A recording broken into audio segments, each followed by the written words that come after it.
I believe it is going on now. Welcome. Hello. Hey, how's it going?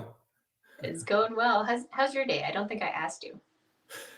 You know what? I've had a kind of a go day already. I wake. I'm an early riser, so I get up early. But um, yeah, so I've been on Zooms already. I've had a team meeting already. I've called some sellers already. I've had a conversation with a realtor already, and what are we? We're not even right at lunch. So yeah, it's been a Okay. day.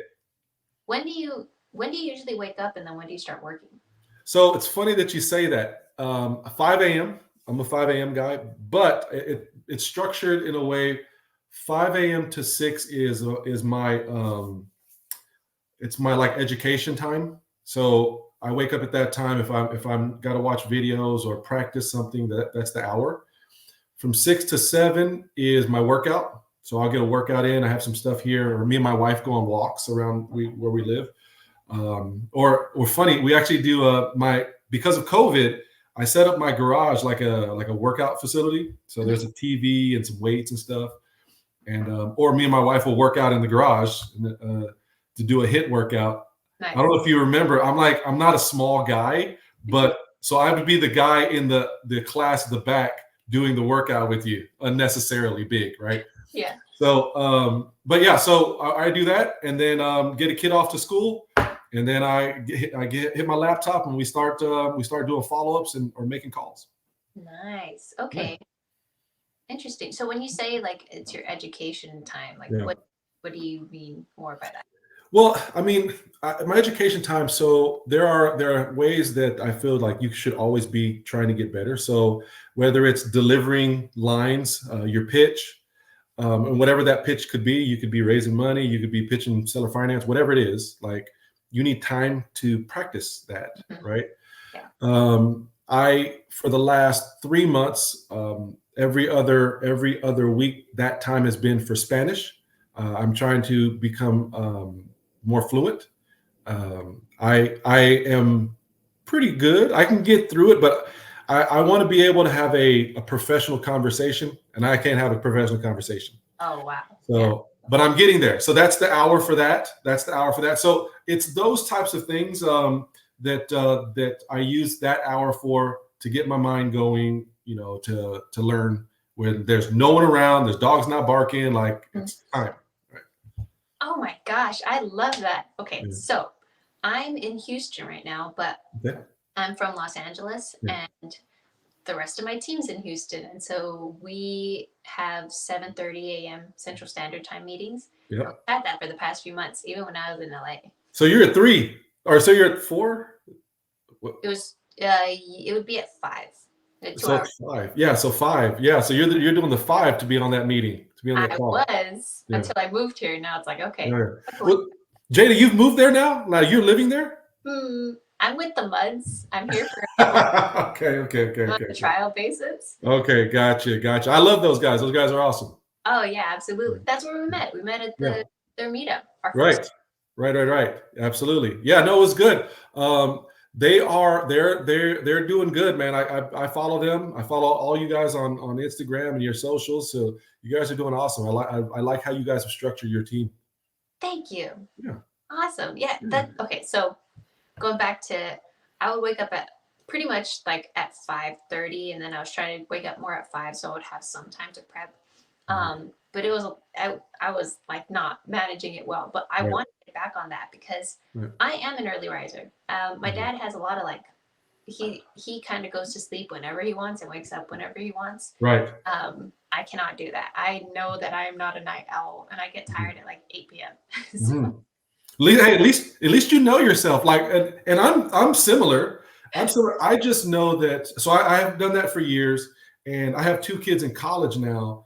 And but when they were younger, I had to get all that done before I took them to school, right? yeah, So I wanted my workout. And there's the other thing too. I can't do my workouts at the end of the night. I'm too tired. yeah, So I won't do it. And then I'll just be a fat guy.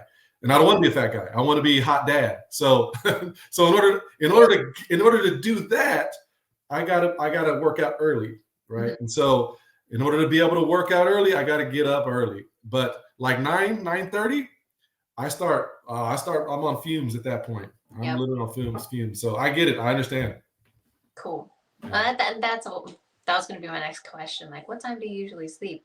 Well, no, that's when I start falling asleep. That's when I start. If I'm on the couch, if I'm watching TV, whatever it is, that's when I start dozing, right?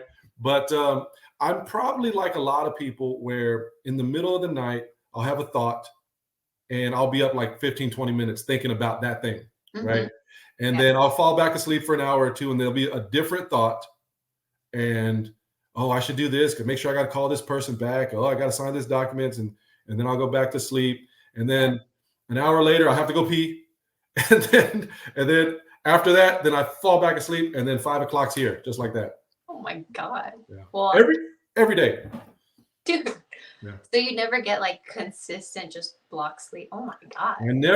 It's been the only time I've ever had that kind of sleep. It's been medicated. Like I've had to take like melatonin or something like that, so that I just am out. Wow, that's crazy. I had this. Thank God that they had this whiteboard in the room before, because it was KJ's office. Yeah. Now, like all of these, I had written down right before I went to sleep, or Right. like as I was falling asleep, but I was thinking of something good, and I was like, "Oh my God, okay, I'm Yeah. not gonna remember this. Let me write it down." Yeah. Put it on the board. That's right. That's right. I am so by the time that happens, I'm already dozing, and I'm not going to remember none of that. So that's my issue. Oh yeah, no, that's how I was. This has happened for the last 2 years since I've been in real estate. Yeah. And I would start drifting off, and then because now I'm kind of my own business owner, my mom is a business owner as well. She has a nonprofit, and Yeah. along with a nonprofit, they have a social enterprise with a boutique. And so sometimes I start thinking about like how I can help improve hers. And Right.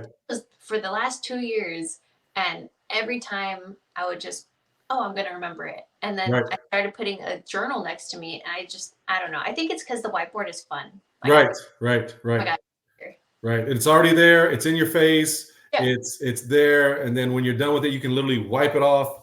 Yeah. So all those cool things are available to you. Mm-hmm.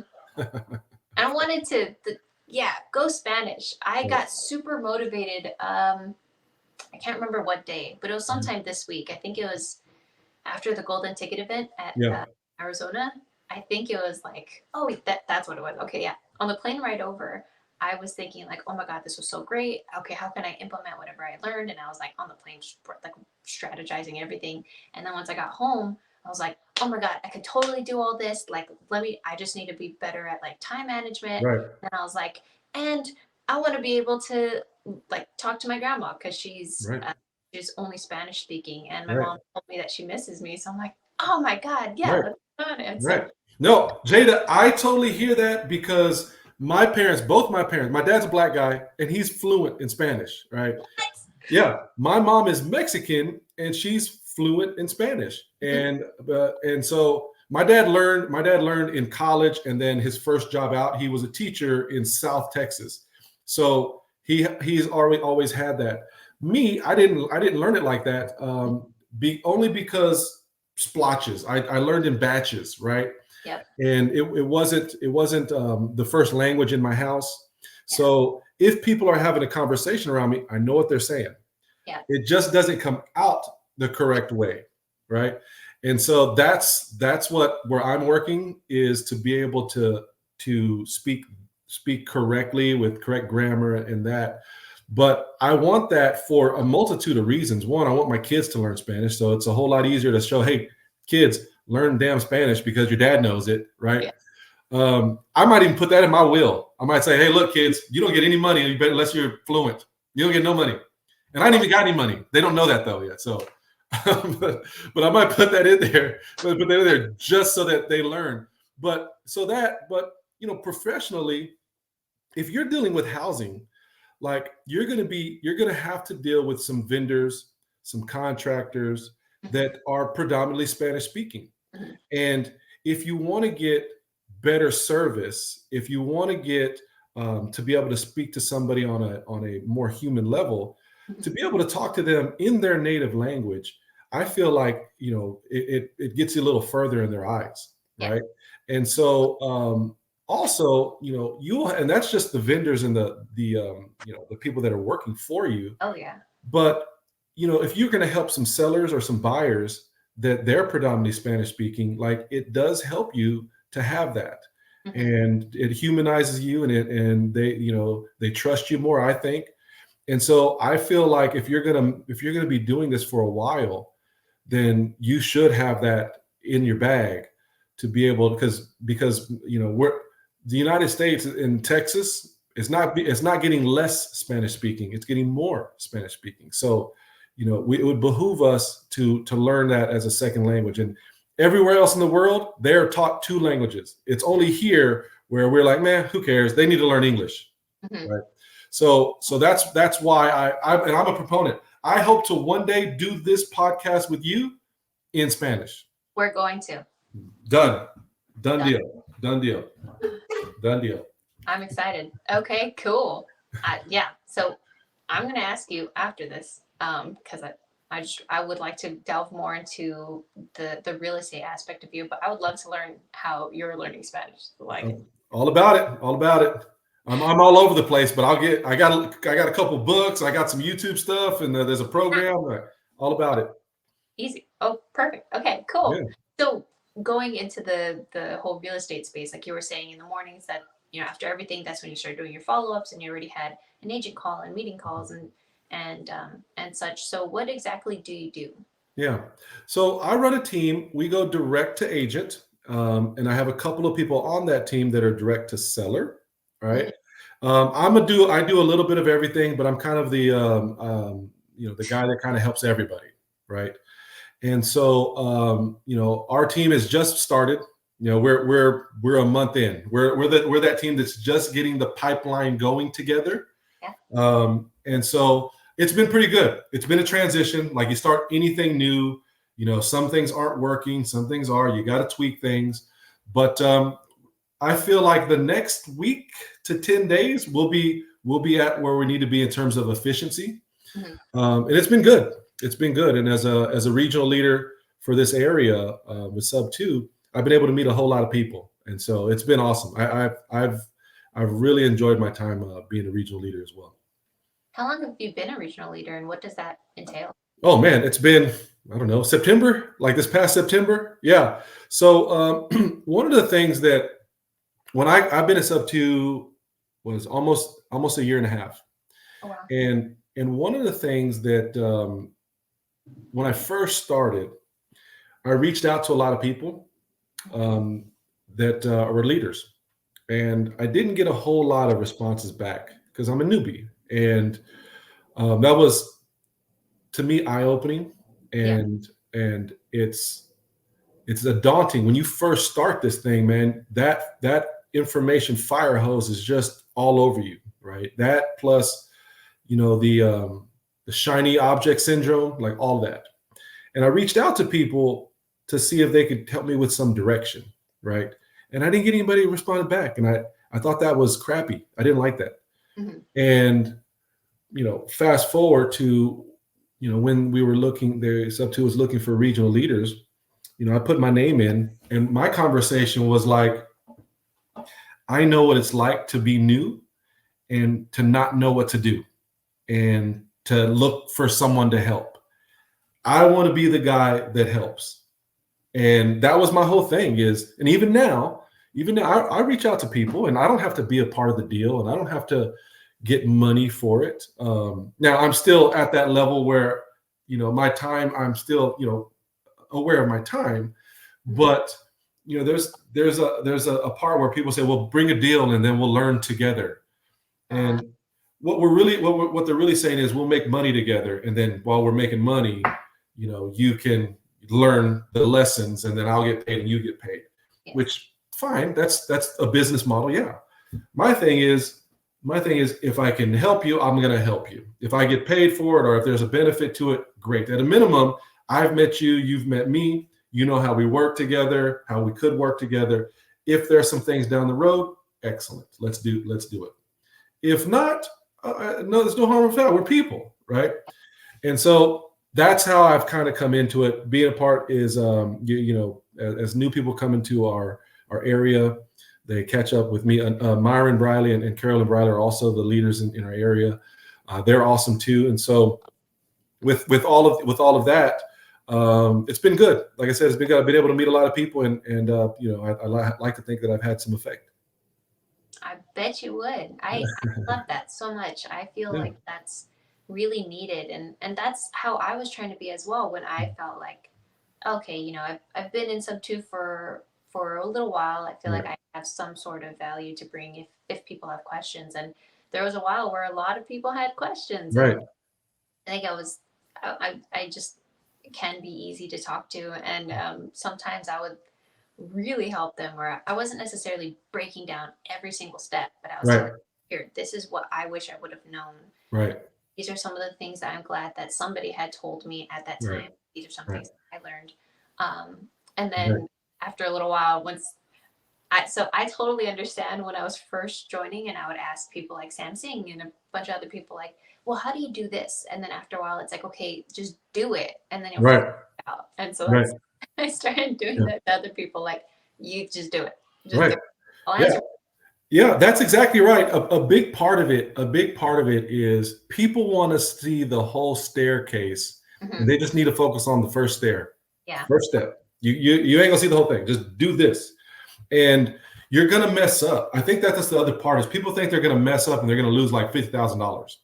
Like you're gonna mess up, make that mistake, learn from that mistake, and then you'll have a whole new set of mistakes coming up, right? That you're going to have to deal with at some point.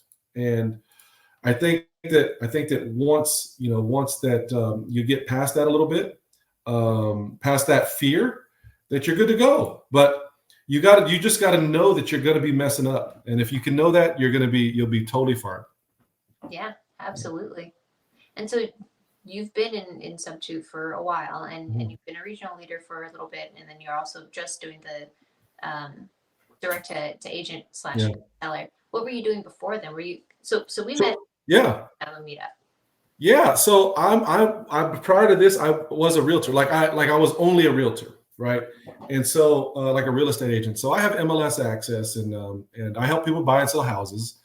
And what ended up happening was I realized that I was helping everybody else build their portfolio, and I was not building my portfolio. Mm-hmm. And so I'm like, well, what the hell am I doing? So when COVID happened and all the interest rates got all crazy, and I couldn't sell houses the same way, I started having to look for additional ways to be able to help my sellers and my buyers. And so that's where I found seller financing in sub two as something else that I could provide to my sellers and my buyers. And so yeah, I've added that to it. And so that's kind of that's what brought me to sub two, was to be able to do more for my people. Oh, that's cool. So I'm assuming that it's easier for you to tell agents like, no, I was in the same situation. Right. No, so it is easier, but it's frustrating a little bit because realtors think that they're smarter than everybody, and they're usually in the creative room, they're not. And the unfortunate part about realtors is that we like to be in the leadership position when we're with our sellers and everybody. But if you don't know what the hell you're talking about, you're not the leader, right?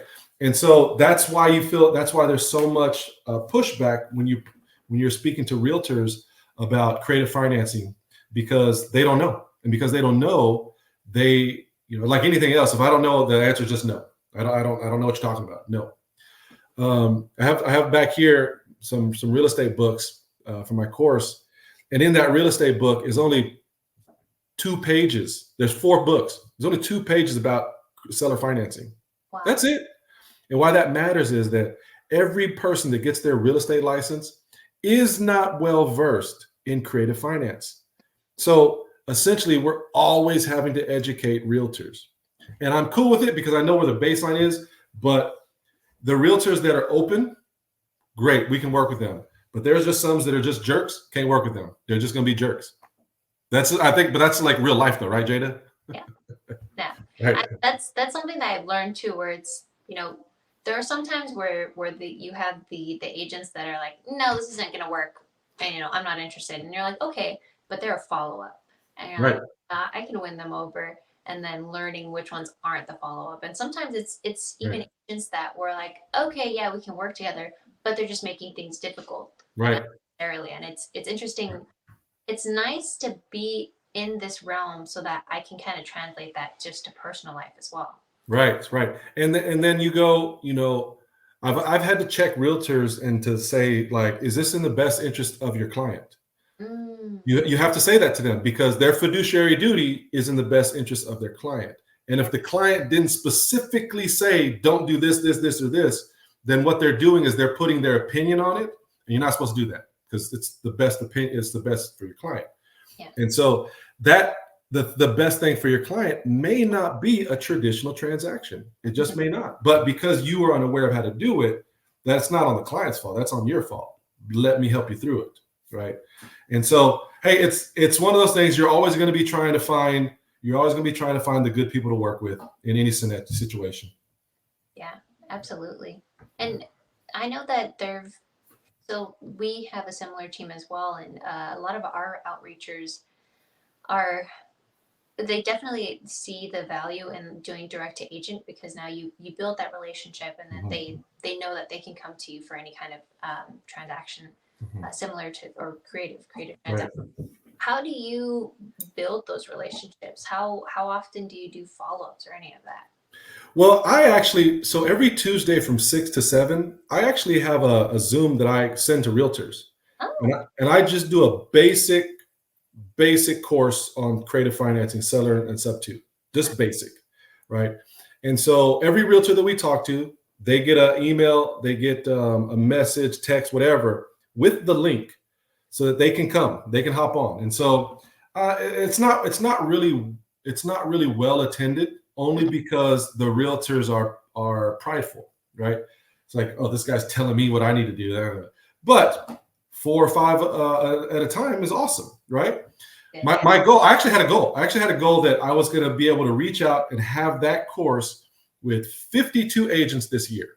Okay, that's what I want. I'm doing it once a week, so 52 weeks, 52 agents. If I reach 52 agents, then we'll be good to go. Well, what are we, 2 months in? All right, so 8 weeks. I'm at 15 agents, so we're ahead of the curve here. We're ahead of the curve. absolutely. So it is one of the things where you go, if I can foster that relationship by giving them some value on the back end, they'll see me as the guy that can help them, right? And so that's one of the main ways that I do it. Is I go, look, I'll just show you the basics, and then this is how you can structure into your personal business. That's good. That's like the Alex Hormozy, provide free value, and then hey, if you want to work with us, then cool, and then that's how they get paid as well. That's exactly right. I didn't know Alex did that, but that's exactly what that my whole thinking is, that for me, you're teaching somebody. I'm going to have to teach somebody anyway. Yeah. So I might as well get the ones that want to know on my side right now. Smart. Yeah. Hey, okay. Yeah. And kind of shifting gears, because I was looking at your Facebook earlier, because I'm like, what other things can I try to round up and ask about? I didn't scroll too far down, but I did scroll to where you had that, my wife is Puerto Rican, so I'm not being kind of sure. Yes. So do you guys do real estate together, or were you guys together when you started, or are you already a realtor? Yeah, I want to get back into it. We don't do it right now. When I lived in Canada, and when we lived in Canada, she was actually a mortgage broker, a mortgage originator, and we owned an office. We owned a real estate company. And when we moved here, she adjusted her profession. She went a different route, and I stayed here. But I'm working hard. My goal is this time next year that she's on board as our TC. She's on board as our PML, that we have her there. But I, as per her request, go forward, lay out the groundwork for her before. Said, Mama got a good job, so we got to make sure Mama she keeps it going prior. Oh my gosh, that's funny. That's smart. I like that. It's planning the whole system. Yeah. Yeah. I mean, a lot of people can jump in and go full board. Our family scenarios, we have 2 kids in college that just started college, and one still here in high school, but college costs money. And so we need to make sure that we got the money to give everybody what they need to do. And so it just didn't make sense for us to both venture into REI full time. Mm-hmm. But the long-term vision is that she's with me. Absolutely. Oh my gosh, I love that. Okay, so that's great. So you guys pretty supportive of each other in this realm. Yeah. Yes. She's just like, you figured out, and I'm ready once you got it settled. I'm like, all right, Mama, give me another year. We'll be good. That's cool.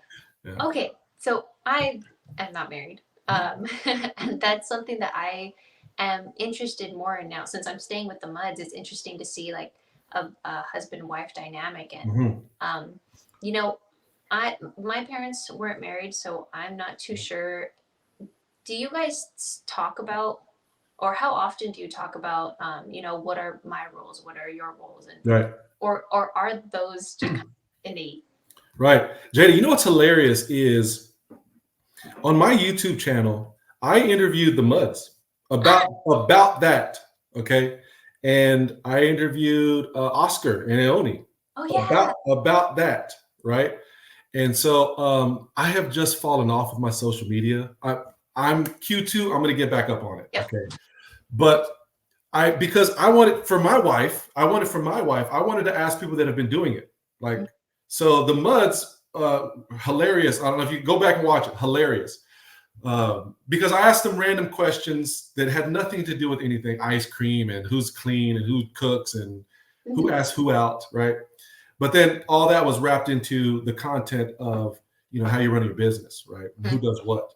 I think the main thing that has to happen is that everybody's relationships are built on a specific type of foundation. Okay. Whatever that foundation is, now the roles are built from that foundation, right? Some people are good at one thing. Some people ain't good at one thing. Some people struggle here and don't want to do it. And what has to happen is that they have to have an open conversation about things that they're good at and honest. Yeah. And how they can be supportive. Okay. And then those roles then have to fit those strengths, right? I'll give you an example. My wife, when she finally comes aboard, she is strong. She's a strong integrator. She's a strong numbers person. All right.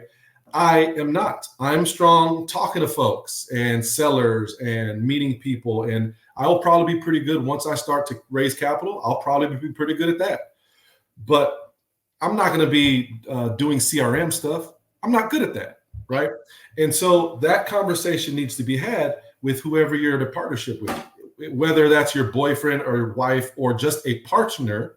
Yes. You need to have that conversation so that we're making sure that we are helping each other out and doing the things that we're supposed to be doing because we're good at it. Mm-hmm. Yeah. That is cool. Have you taken the Clifton Strength Test? I have. I have it on I have my whatchamacallit on my, I have the answers or what I ended up with here, but I don't remember what it was. That's funny. Yeah, I remember some of them. I'm definitely gonna look more into it soon. Yeah. Soon. Yeah. But that's funny. So growing up, my dad is he loves balance. He's like, well, if I have a strength, then cool. Now I can focus on my weaknesses and kind of it. And that's what I took into everything that I did. So when I was starting in real estate, I was like, okay, well, I'm good at this thing, but I know that these other things, and I was working alone. So I felt like, okay, well, I have to juggle all these plates. And only within the last year, I think that's when people started taking the Clifton Strength Test. And that's when it really, blew my mind. Like, oh, it's easier if you have a team just in general. Just in general. Yeah. And then you don't need to, you can show up your weaknesses, but what's your strength? All right, that's your role. Yeah. You're good at it, and that's what you're like. Right. I read something a long time ago, and you can't quote me on this. They're talking to Henry Ford, and he had two things on his table, right? 2 phones or whatever. And they asked him a question, and he picked up the phone, and that's the guy, right? Yeah. And what I realized too is, you try to do everything. It's like I say it's like a military. I'd say it's like military. If you try to defend everywhere in the military, you're thin and you're not very good everywhere, right? But if you focus in on a few things, right, then you're pretty strong there. Mhm. And that's how I feel about it, is that if I can create a team that they're strong, and then they can help my blind spots, they can help, and I can help for them, be that for them as well, right? And that was always the key. Is what I find when people are like, I don't know what to do. I'm like, well, part of it you need to try not to do everything. The Yeah. problem is you're trying to do everything, and you probably need to hop on a team or create a team, because you're gonna overwhelm yourself, and then you're gonna be out of this thing not too long afterwards, right?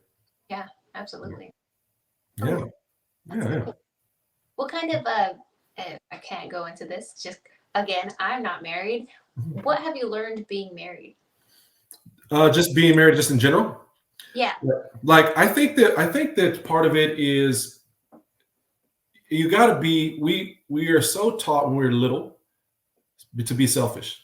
To I want this, I want this, I want this, give me this. And when you're in a relationship, and I'm going back like in you're 15, 16 years old, like you start to learn that your relationship is not about you, right? And and far be it, I'm not like this guru marriage guy. All right. Me and my wife have been married 21 years, but that's because of her, because she's awesome. Because of Jennifer Dominguez. It's not because of Matt Dominguez. But I feel like that if you are open up front with who you are, and they are also open up front with who they are, then you're going to love that person, and you're going to care about that person for who they actually are, and not who they're pretending to be. I think too many times we get involved with fake people, or the fake representative of who that person is, because that's what they think that you want to be. And then that works out for a year, 2 years, 3 years, but then I start realizing that's not who you are, and then you fall off, right? Also, that if you can start to put someone else's needs above your needs, that is key, because marriage is not 50-50. It's not. People say, oh, it's 50-50. It ain't. It's not. Some days I need you to take 80. I ain't got it today. I need you to take 80 from me. I've had a bad day. I need you to handle it. So it's not 50-50, right? The one piece of advice that I do give people whenever I've had this question: your kids are secondary. Your kids are not first. All right. Too many times people have kids, and everything they do now revolves around the goddamn kids. Mm-hmm. Sorry, your kids are gonna be fine. Y'all go out. Y'all go have dinner. Get a babysitter. Leave them at home.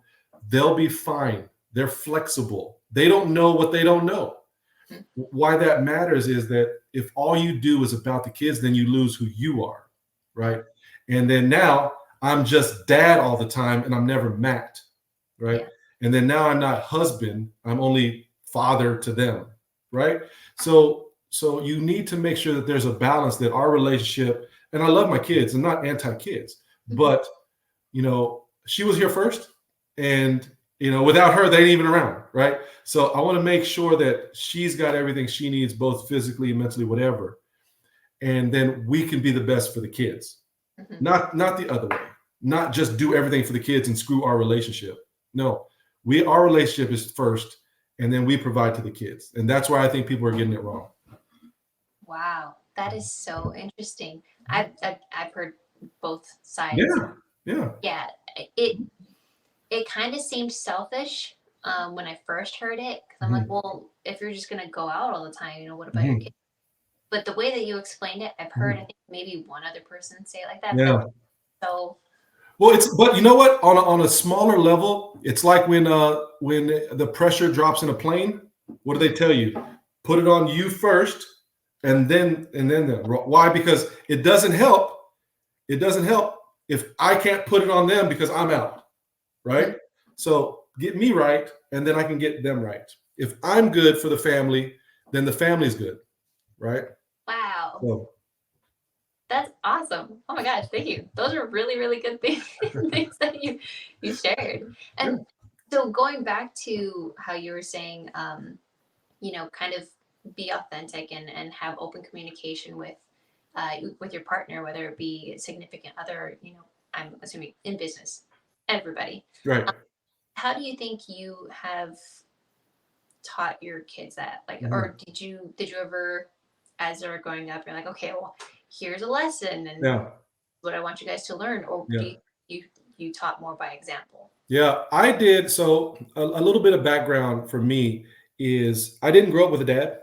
And so because of that, I made sure I was around for my kids. Okay. So my kids, and I'm like, my kids will never be on the shrink's couch. They're not gonna see no, because dad was around, right? Ain't gonna no daddy issues here. I was around. So I was within everything. We did everything. I became a realtor so that I wouldn't miss practices and recitals, and I was around. Okay. So that being said, I've always been totally open with my kids from when they were small, talking about drugs or sex or whatever it was. I was totally open with them because I would want them to hear it from me and not some punk kid at school. Yeah. Right. So our family, we can have conversations about money or sex, and it's not weird because when they were little, 5, 6 years old, we had already started to do that. Mhm. And I wanted that as the leader of my household. I wanted that to be the baseline of how my kids grew up. So that what I did not want for them is that they're like 18 years old and they're like, oh my God, dad's going to kill me. Mhm. Right. It's like, no, I'm not going to kill you. We're going to learn from it. But I don't want them holding shit from me because they think that I'm gonna be some kind of crazy guy. No, that's actually a bad thing. If you feel like you can't talk to your parents about something, I think that's a bad thing, right? So I didn't have that. So I've always used every scenario that happens as a teaching moment. Stuff that happens on the news, guy gets kidnapped, girl gets kidnapped. Why did it happen? Well, and then I'm talking to my daughter about taking drinks from people at the bar, because that's what happened, right? Like every scenario that happens, a guy gets caught embezzling money from his company. Every scenario that happens, I'm talking to my kids about why it's wrong or something. And then even small within our family structure, things that have happened with us, why can we learn from it? How can we learn from it? Everything that happens, I've used it as a learning experience. And then I joke around a lot. JD, I joke around a lot, right? Right. So because I can be, and I joke around because things are so heavy. Like people ask, man, well, you always joke around.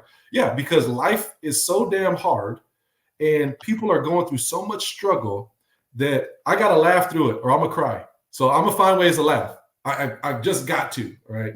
And my kids know that when it's time to be serious, it's time to be serious. And when it's time to joke around, we'll joke around. But we've instituted that when they were very, very young. And all my kids are straight A kids. All my kids are National Honor Society kids. My 2 kids are on the dean's list. Like, my kids are all athletes. Like, I was around. They are around. We are around. We weren't on their butts about you need to be X, Y, or Z. But it's a whole lot easier to be who you are when you know you have support right there. And my wife and I have always supported our kids and each other. And I'm not want to paint this rosy picture like things have been great, but our priorities were always that our house was stable, everybody had what they needed, and that we supported each other. Everybody came to everybody's games. We didn't talk crazy. Everybody's cheering. Everybody, like, we did that together as a family. And now that they're older, we still support each other, but it's just now different. Now everything's on the group chat. Yeah. Exactly. When you can't be in person. Right. That's amazing. So do you feel like, or maybe not feel like, are the kids, or at least you only have one? He's at home. Yeah. One at home. One at home. Yeah. So the 2 that are in college now, do they, I guess, make time for you, or do you feel like, okay, sorry. So I just, growing up, I would watch, like Friends or like a lot of TV shows where a majority of the main characters don't like their parents. Yeah. Or, oh, I moved to get away from my parents. Right. Do you? Yeah. I'm assuming that's not the case, or so isn't the case? Yeah. No. So it's funny. It's a really good question, and here's why: is I talk to my kids when I talk to my kids. Okay. but it's different. It's a different scenario. We like I said, we have a group text. Anything that happens, we're always texting throughout the day, any damn way. Okay. And because of where they are, where they're located, I don't see my son very, very often. I see my daughter probably every other month. Mm. But we have a good relationship. So I have no issue with that. I just don't want to be the parent. No, they're off on their own, and I want them to experience life, right? And they live with me for 18 years. It's their time to be out there and learn some stuff, right? Yeah. So I don't infringe upon them. I feel like if I'm always on them, always calling them, then I'm that guy. I don't want to be that guy. Okay. Mm-hmm. I'm around, and they know Dad's around, and they can call me anytime, and I'm there 100%. But I feel like if I'm always in the picture, like I want them to learn some other stuff. I want them to meet some other people and to get some world, right? Learn some world. And so the only rule that I do have with them, with my kids, is if you see the phone ringing and it's me, you pick up the phone. That's my rule. We have that as a rule, because I ain't gonna call them unless it's something important. They know I'm not gonna call you unless it's something important. So, but I want that to be a rule, because later on in life, there's going to be some medical issue. There's going to be some family thing that's going to happen. And I don't want them to send me to voicemail. Mm-hmm. So I don't inundate my kids with ancillary phone calls from just to say, how you doing? Kids don't want that. They want to text. Yeah. Right. So that's the rule for my family. My kids love me. I don't have a bad relationship with my kids. If I called them right now, they would all hop on. Yeah, that's so cool. I almost feel like you're my dad just because. There you go. Yeah, there you go. Oh man, that's cool. Do any of them show any kind of interest in real estate? No, none at all. But here's the thing is, I always see people that they do the thing that their parents have done. Mm-hmm. Right? Like your parents did this, so now you're going to do it. So you were a football guy, so I'm going to be a football guy. I was a real estate guy, now you're going to be a real estate guy. Yeah. And I didn't want that for my kids. I wanted them to do what they wanted to do. Mm-hmm. And so whatever that was, that's the route that I let them go. If I had one that's like, yes, I want to start doing direct to seller, I would teach them, right? I would help them. But my son, he wants to be a director. And so he's at Cal State taking directing and acting. Mm-hmm. My daughter wants to be a veterinarian. And so she's at Baylor learning that. And my youngest kid actually does want to play football, but his fallback is financial planning. And I don't even know where the hell he got that from. So, but my bigger point though is whatever they want to do, let them do it. Because you're going to wake up, you're going to wake up every day, and you're going to have to go do that job. Yep. And there's no point in not doing a job you don't love. So whatever you guys want to do as my kids, go do it. I'm going to support you.